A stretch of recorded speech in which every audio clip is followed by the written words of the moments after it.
நமக்கு எப்போ தரணும், எந்த சூழ்நிலையில் அதை கொடுக்கணும்னு முடிவு பண்ணுறது காலம்தான். ஏன்னா கடந்த ஒரு வாரமாக பயணங்கள் இருக்கும்போது எல்லாமே ஃப்ளைட் லேட்டாகவே இருந்தது. இன்னைக்கு மட்டும்தான் நான் வேணுனேன், ஒன்றும் இல்லை. ஏன்னா காலதாமதம் ஆயிடக்கூடாது, சரியாக போயிடணும், சரியான நேரத்துக்கு போய் நிற்கணும் அப்படின்றதுக்காக வேணுனேன். இன்னைக்கு கரெக்ட் டைமில் எடுத்துட்டாங்க. ஒரு சில நேரத்தில் நம்ம போகும்போது எல்லா டிராஃபிக் லைட்டுமே வந்து க்ரீனில் இருக்கும். அது எல்லாமே காலம்தான், காலம் முடிவு பண்ணுறது தான். இதை நான் ரொம்ப நம்புகிறேன், இந்த நொடி வரைக்கும் நம்புகிறேன். ஏன்னா பல எதிர்பாராத அதிர்ச்சிகளையும் ஆச்சரியங்களையும் நமக்கு காலம் கொடுத்துக்கிட்டே இருக்கு. ரொம்ப சந்தோஷமா இருக்கு இந்த நிகழ்வு. ஒரு இயக்குனருடைய 3 படைப்புகளை பார்த்தா போதும் அந்த இயக்குனருடைய கேரக்டர் தெரியும்னு சொல்லுவாங்க.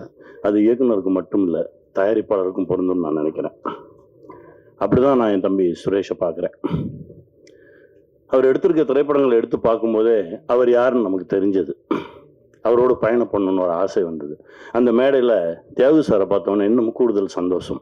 யார் யாரோட சேரணும்னு ஒன்று இருக்குல்ல, ரொம்ப மகிழ்ச்சி சார், ரொம்ப சந்தோஷமா இருக்கு. தம்பி, வி ஹவுஸ் வந்து இந்த சினிமா இருக்கிற வரைக்கும் இருக்கும். ஒரு நல்ல படைப்பு எடுக்கணும் அப்படின்னா வி ஹவுஸ் போகலாம் அப்படின்ற ஒரு நம்பிக்கை வரும்.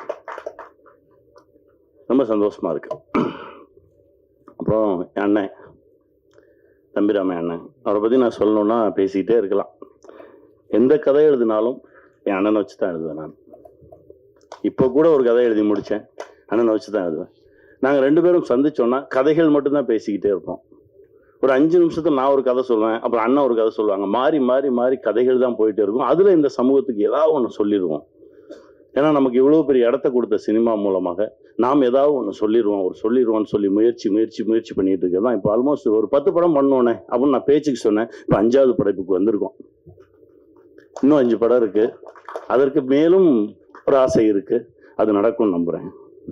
என் அண்ணன் கையை பிடிச்சிட்டு அப்படியே வந்துடுவேன். ஏன்னா எனக்கு அவ்வளோலாம், எனக்கு பெரிய அறிவாளி எல்லாம் கிடையாது நான். ஏன்னா அடிக்கடி நான் சொல்லிக்கிட்டே இருப்பேன், கொஞ்சம் இன்னசென்ட்டா இருங்க, ஒரு சில விஷயம் தெரியாம இருக்கட்டும். ஏன்னா நிறைய விஷயம் தெரியாம இருக்கிறவன் ஜெயிச்சிருவான். நீங்க கவனிச்சு பார்த்தீங்கன்னா தெரியும். எனக்கு எல்லாம் தெரியும்னு சொல்றவங்க மாட்டிட்டு எங்கேயா முட்டிச்சந்தில் நின்றுட்டு இருப்போம். எனக்கு ஒண்ணுமே தெரியாதுங்க, நான் அப்படியே போறேன். போகும்போது யாராவது வந்து என் கையை பிடிச்சி கூட்டிட்டு போயிடுவாங்க அப்படின்னு நான் நிறைய நம்புறவன். அப்படிதான் இந்த மொமெண்ட் வரைக்கும் என் வாழ்க்கையில் நடந்திருக்கு. அதை இன்னும் நான் நம்புறேன். அதுவும் என் அண்ணன் கையை பிடிச்சிட்டு நான் போகும்போது ரொம்ப தைரியமா போவேன். இந்த உலகத்துல நான் எந்த டாபிக் பேசினாலும் என் அண்ணன்கிட்ட பேசலாம்.